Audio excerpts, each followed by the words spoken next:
Здравейте!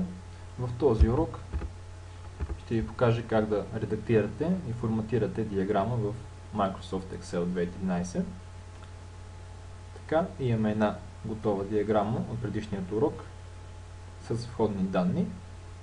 Когато кликнем върху диаграмата, ни се отваря едно допълнително меню и допълнителен раздел в Ribbon, наречен Chart Tools, инструменти за диаграма. Той е разделено на два раздела – Дизайн и Формат.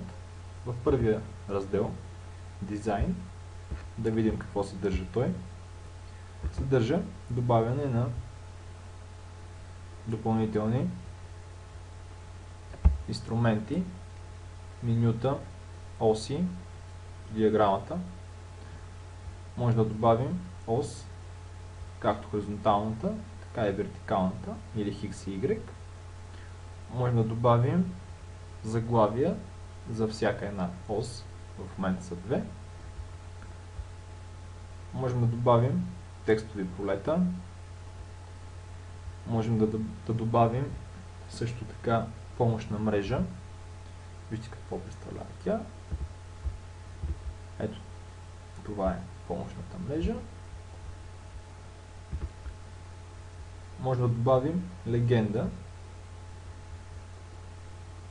за нашата диаграма.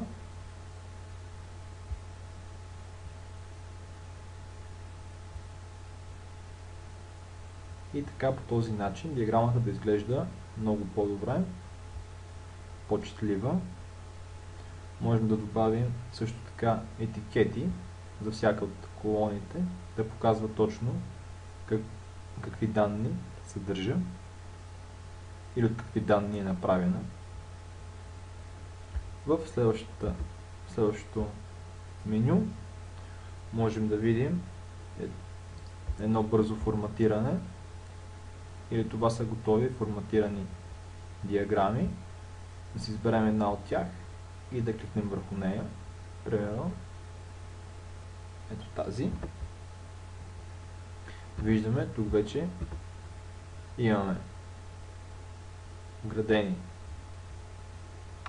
вградена мрежа, помощна мрежа. Имаме добавени заглавия за осите. Имаме и легенда добавена. Така, след това имаме смяна на цветове. От тук можем да сменим цветовете на колоните. Изберете си един цвят. След това имаме стилове диаграми. От бутона More можем да видим всички стилове.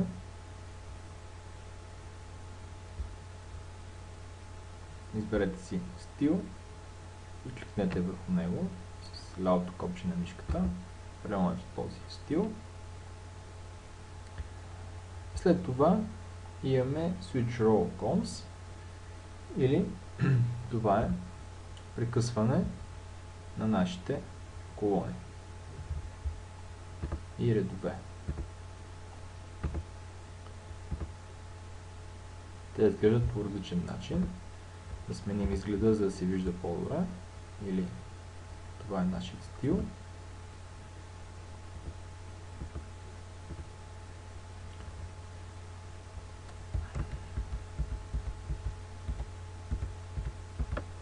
Така.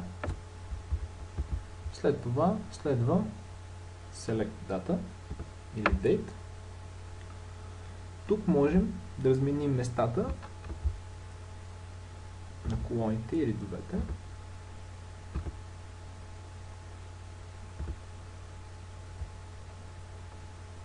Също така можем да сменим нашите входни данни или да изключим тези, които не искаме да се появяват.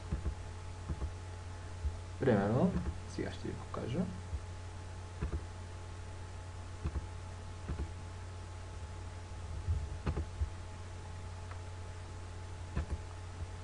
Така, ето от вторият прозорец на прозорецът Select Data Source можем да добавим или да махнем някои от нашите чекчета. Примерно чекчето на колоната 2016, когато го махнем, изберем ОК. Вижте, колоната 2016 вече я няма. Също може да направим и с колоната на 2013. Като натиснем ОК, вижте, и тя изчезва. По този начин ние изключваме някои от нашите входни данни, без да изтриваме нищо от тях. Просто изключваме ги да не се появяват в нашата диаграма и когато добавим чекчетата, те пак се появяват. Имаме възможност да сменим нашата диаграма, разбира се, ако пожелаем. Така. След това имам Move Chart, или това е, виждате, името на нашата диаграма. В момента е Chart 1. Можем да я променим, разбира се. Диаграма 1. А обектът, в който ни се намира тя, е лист 4. Можем да я прехвърлим, разбира се, в някои от другите листове, с които работим в момента. Когато изберем лист, натискаме ОК, нашата диаграма се премества на избрания от нас лист. В раздела Format можем да форматираме нашата диаграма. Така, имаме възможност да добавяме Word Art Styles или, примерно, да покажа как работи той, да напишем заглавие на нашата хоризонтална ос.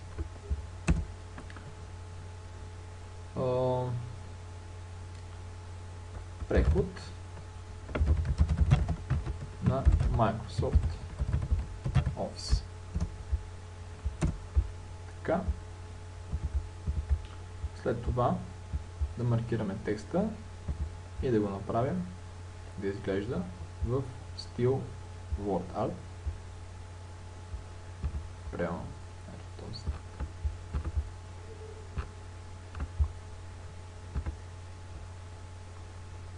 Така. Можем да сменяме, разбира се, цвета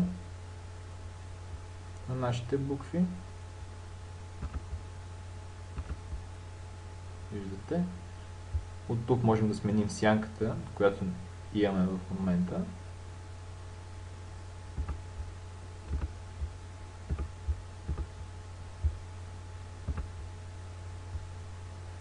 Имаме още ефекти към нашия текст в нашата таблица.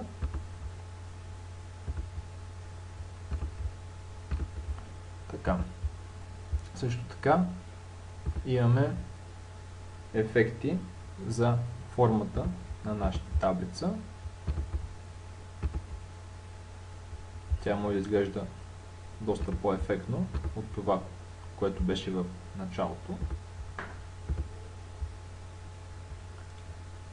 Имаме възможност да променяме цвета на колоните, всяка една колона. Примерно, ето избираме си тази колона. Може да променим нейният цвят. Ето от тук. Shape Fill. И това е запълване вътре в самата колона. А от Shape Outline можем да зададем цвят на границата на колоната, или това са бордъра на самата колона. Прямо избираме си червения и вижте, нашата колона промени цвета си жълт с червена граница. Тук имаме готови стилове. Можем да сменим, разбира се, нашият стил. Така. Какво друго да ви покажа? Можем да добавяме различни фигури. Виждате. Изтриването на всяка една фигура става с копчето Delete, най-лесно от клавиатурата. Така. Също така можем да правим форматиране от допълнителният прозорец, който не се отваря в дясно на работния екран. Виждате го. Тук има също така много опции за всяка една част от нашата диаграма. Имаме опции за хоризонталната и за абсцисната ос. Имаме опции за бордера. Имаме опции за легендата, за входните данни и така нататък. Можем да добавяме или да изтриваме входни данни. Когато ги променяме в таблицата, от която сме взели входните данни, ние променяме съдържанието, разбира се, на нашата диаграма. Примерно ще ви покажа да изтрием ето този ред на Office 2013. Виждате как входните данни ни изчезнаха и нашата диаграма се състои от всички останали, но не и от Office 2013. И разбира се, примерно, да си го напишем пак. Office 2013. Примерно в момента цифрите ще ги напиша по подразбиране. Разбира се, че не са вярни тези цифри. Просто са така написани. И нашата диаграма стана по-различна. Влезнаха в нея и данните от Office 2013. Примерно да напишем още нещо. Примерно Office HP. Това е по-стара версия, но в момента ще го добавим тук. Да напишем някакви данни. Примерно 100, 100, 100 за 3 години. Вижте, в момента този ред не ни се появява в диаграмата, защото нашата диаграма работи с всички останали клетки, но не и с тази, която добавихме преди малко. За да работи и с нея, как става? Отваряме си Design, избираме Select Data и ето тук избираме данните, от които се състои нашата диаграма. Маркираме ги и когато натиснем OK, виждате, ни се добавят и новите входни данни. Тези тук редове или колони по-точно можем да ги примахнем от Switch Row Count. Виждате.